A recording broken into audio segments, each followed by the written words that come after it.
Hello and welcome to this edition of SUNY Coby News. I'm Vlasis Thomas, and this is a student-produced newscast staffed by the communication students enrolled here at SUNY Cobleskill. Thanks for joining us. A sure sign of spring in Schoharie County is the return of the annual Maple Festival. This year, the festival will take place on Saturday, April 26, from 7 o'clock in the morning to 2 o'clock in the afternoon at the Cobleskill Fairgrounds. With no entry fee, it's a great way to spend time outdoors and enjoy everything the festival has to offer for the whole family. The festival will feature maple syrup vendors, homemade sweets, and handcrafted household items. There's also live music, dancers, and new this year, a magic show. While you're there, be sure to stop by the maple syrup trailer, which shows you how the syrup making process comes to life. And after you see how it's made, you can enjoy it yourself at the all-day pancake breakfast. And of course, don't forget to snap a photo with the Maple Leaf Man, who will be walking around the Cobleskill Fairgrounds. For more information about the Maple Festival, check out the Schoharie County Maple Festival on Facebook. With warmer weather in our future, the New York State Department of Environmental Conservation is once again implementing a burn ban that runs through the middle of May. According to the DEC, open burning of debris and yard waste is the single biggest reason for springtime wildfires in New York State. The combination of typically dry weather and the often windy conditions we see around this time of year can both contribute to danger. Last fall's residual dry leaves and other natural fuels can also add to the concern. Even when we endure a rainy spring season, underlying brush can still pose a fire risk. The annual 2-month burn bans started in 2009. Since then, they help prevent wildfire damages, and they also help keep firefighters safe by not needing to go out and battle a blaze in the first place. Small backyard fire pits and campfires are still okay. However, the burn ban prohibits the burning of lawn debris and residual brush. Again, the burn ban runs through May 14th. Local food banks will soon see a few donations coming their way from our very own students on campus. Just outside of the Rolling Bistro, there was a small stand for people to order some drinks, bags of chips, and, of course, burgers, with their choice of cheese, caramelized onions, and various condiments. The students running that stand in question were a part of the culinary program. These students were determined to dish out some freshly made food while supporting a cause with the money they received from their customers. The funds that were raised will be donated to local food banks in the Schoharie area. The next time you have a hankering for a burger, then make sure to be on the lookout next time the students in the culinary program decide to host this event in the fall or spring semester. There's more coming up. You're watching SUNY Coby News from the media production facilities here on the SUNY Cobleskill campus. Stay with us.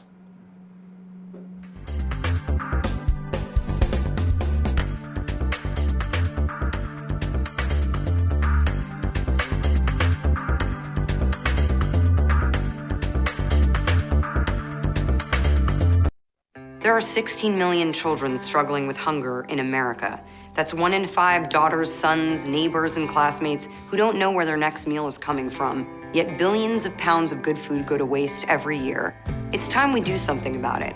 Feeding America is a nationwide network of food banks that helps provide meals to millions of kids and families in need. Visit feedingamerica.org to help them feed even more. Together, we can solve hunger. Together, we're feeding America.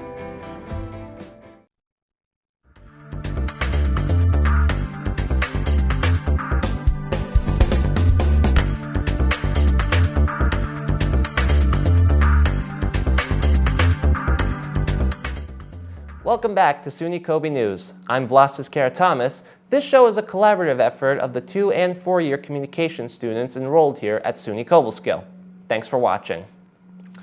Maria College has partnered with SUNY Cobleskill into expanding their licensed practical nursing program for those in the Schoharie County area. Working with Bassett Healthcare, Maria College aims to make their LPN program more accessible in towns that have a low number of nurses working at Bassett hospitals. However, potential nursing students can also utilize the LPN program to work at their local health care facilities. The Licensed Practical Nursing program was originally designed for working adults, but college students interested in the medical field are more than welcome to apply.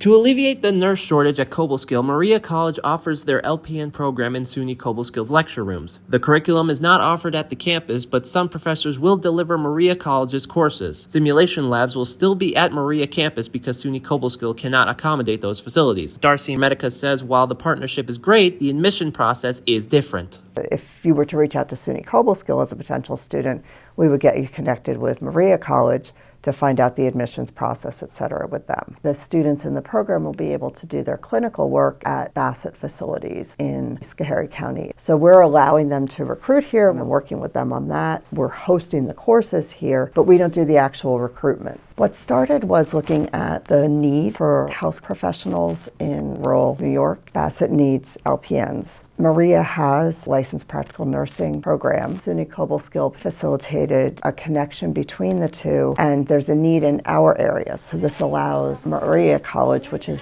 in Albany, to expand where they're able to offer the LPN program. The students will actually be Maria College students, but they'll have the ability to use some of the resources at SUNY Cobleskill, potentially live here if they're interested in doing that. If students completed licensed practical nurses program, they will be getting college credit through Maria that could transfer into SUNY Cobleskill histotech or paramedic programs and could allow them to continue their education with us if they chose to do that.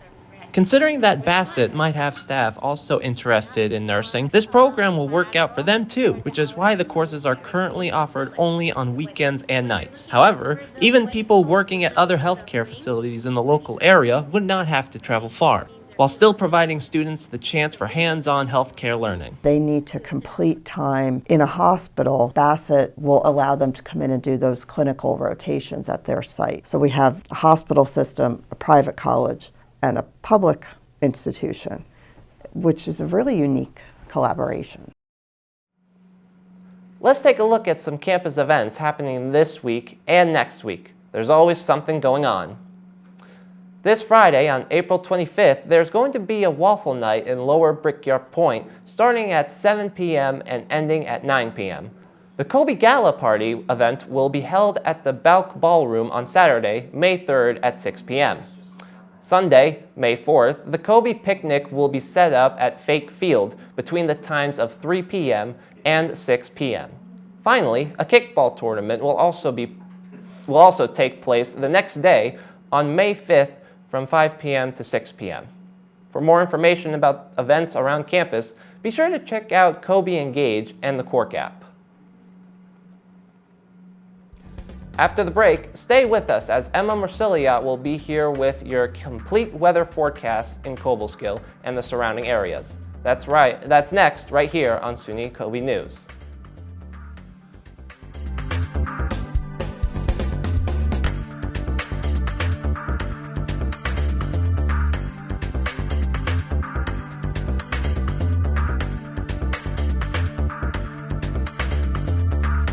There are 16 million children struggling with hunger in America. That's 1 in 5 daughters, sons, neighbors, and classmates who don't know where their next meal is coming from. Yet billions of pounds of good food go to waste every year. It's time we do something about it. Feeding America is a nationwide network of food banks that helps provide meals to millions of kids and families in need.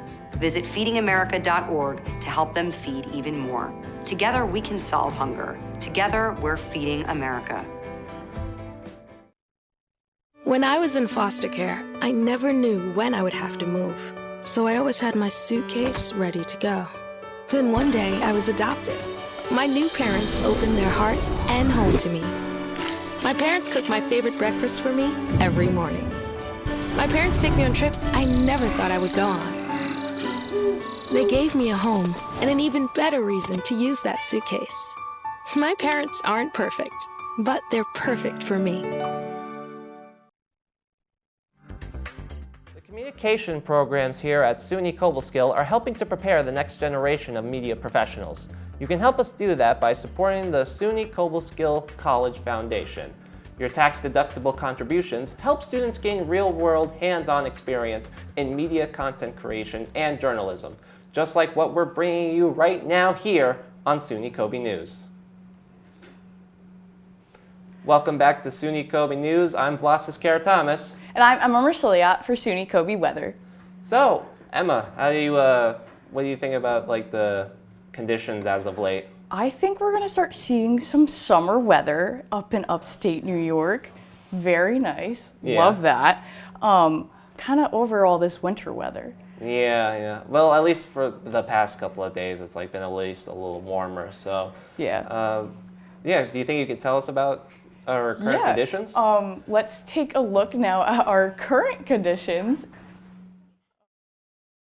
So today we have 65. We have some winds from 14 miles per hour. It's really nice out today. Go outside. Don't skip class, but go outside. And then tonight we're going to see a low of 41. We can handle that. We just got a lot of nice cold weather. We can handle the nice weather though. And yeah. And into tomorrow, we're going to see a high of 76. And it's going to be partly cloudy. Some nice weather, though. All nice weather. Friday, we're going to see a high of 77. Really getting up there. So go outside. And then into Saturday, we're going to see some rain. You can survive the rain if we've survived all this winter weather. But after that, we're going to see some beautiful weather with a high of 64. And yeah. So into our extended forecast, we're going to see on Monday a 71 of a high and a 51 of low, a high of 80 on Tuesday with a low of 61. Wednesday, we're going to see a high of 71 and a low of 50. It's going to be a little rainy there, but we got that. Thursday, we're going to see a high of 63 and a low of 47. And then Friday, we're going to see some rain again, but that's okay. It's going to be a high of 63 and a low of 49. But overall, some nice summer weather. Yeah, it really does look like it's picking up. Yeah, it's exciting. Yeah, exciting times. Well, thanks, Emma, for that weather update, and we'll be back after these messages.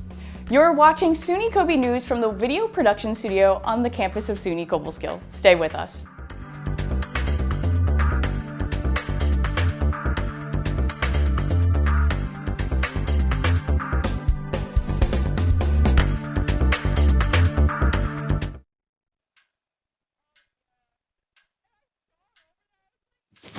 Awkward. I'm the awkward silence.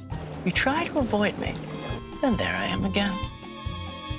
But an awkward silence can be a great thing. Like Kelly here is about to demonstrate. You haven't really been yourself lately. Are you okay? Find out how you can help a friend with their mental health at seizetheawkward.org.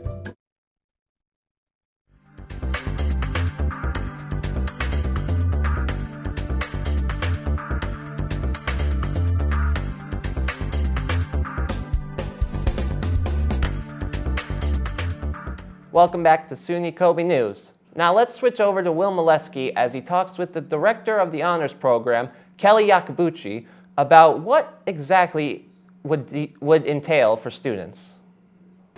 Hello, I'm Will Molesky, and welcome to this edition of Campus Views from SUNY Coby News. Our guest today is Kelly Yakabuchi. Kelly is the director of honors program here at SUNY Cobleskill. Thank you for joining us. Thank you. So I have my first question to you is tell us a little bit about your role here as the director of the honors program.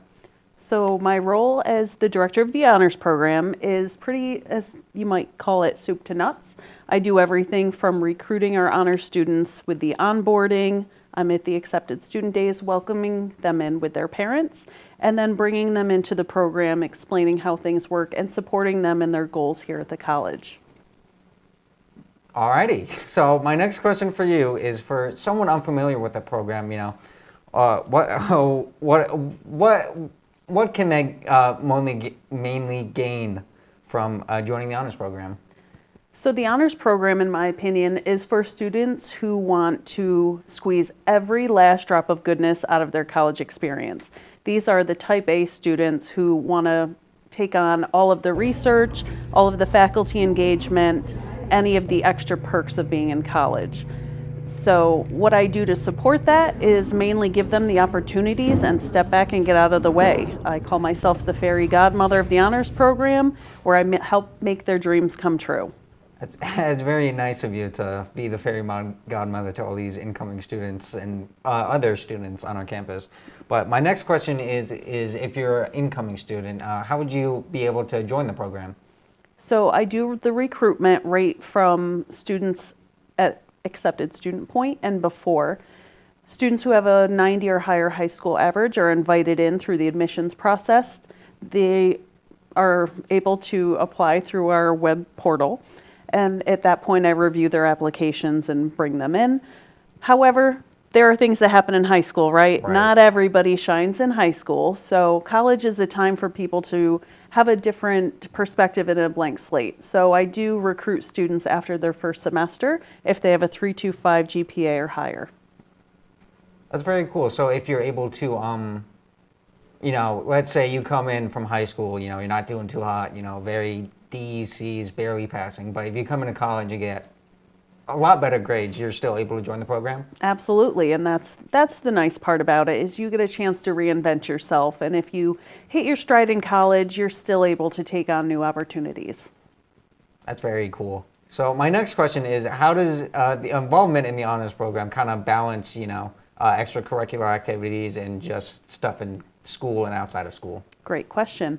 So I tell my students there's only 24 hours in the day, and they need to figure out what is value added for them. So if the honors program isn't adding value, it doesn't need to stay. So if students are in athletics, that requires a lot of time, and if that's their passion, then they need to go with that. But I have had students who balance athletics, club activities, being an RA. So we just had the ESLA's awards 2 weeks ago, and 5 of my students from the honors program were honored as an ESLA award-winning student. Wow. Yes, they Must are. Be very proud. I am, of course. I go and I clap the loudest, but I'm so proud of what they're able to do, and I tend to be the one to remind them not to take on too much.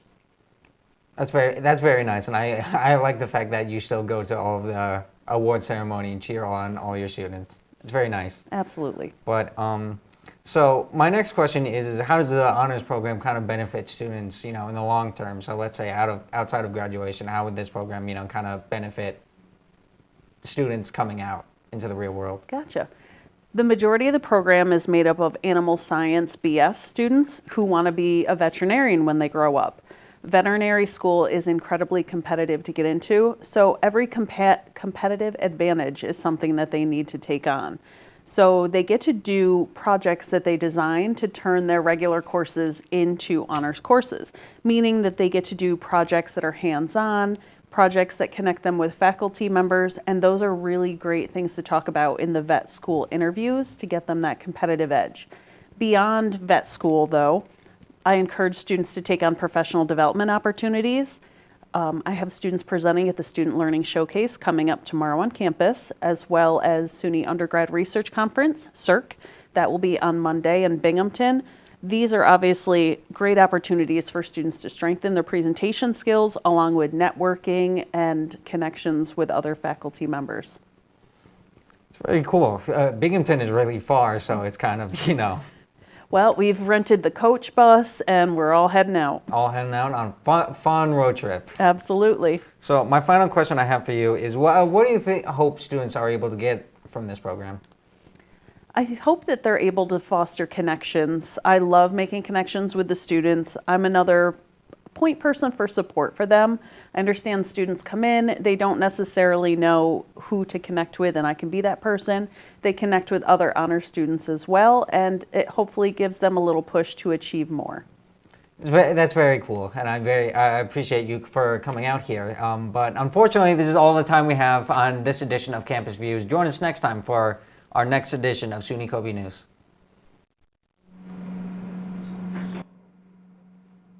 Well, that's all for this edition of SUNY Coby News from right here in the video production studio located on the second floor of the Van Wagenen Library building. For more information about the 2- and 4-year communications programs here at SUNY Cobleskill, including our new agricultural communications program, visit www.cobleskill.edu today. You can also find the SUNY Cobleskill communications programs on Instagram, Facebook, and YouTube. Follow the hashtag SUNYCobyCom will also help you stay caught up with us too.